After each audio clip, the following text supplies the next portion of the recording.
வணக்கம். கடந்த தேர்தலின் போது நீட் தேர்வு ரத்து செய்வது தான் முதல் கையெழுத்தாக இருக்கும்னு சொல்லியிருக்காங்க. திமுக சொல்லிடுது.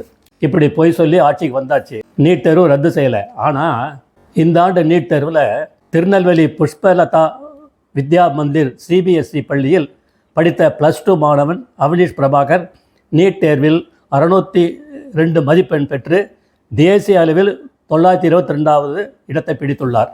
இவர் முன்னாள் சபாநாயகரும் தற்போதைய திருநெல்வேலி கிழக்கு மாவட்ட திமுக செயலாளருமான ஆவுடையப்பனின் பேரன். திமுக தலைமை செயற்குழு உறுப்பினர் பிரபாகரனின் மகன்.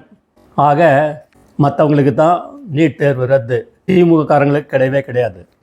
முன்னாள் அமைச்சர் பொன்முடியின் பேரனும் கூட நீட் தேர்வு எழுதியுள்ளார், ஆனால் வெற்றி பெறவில்லை என்று கூறப்படுகிறது.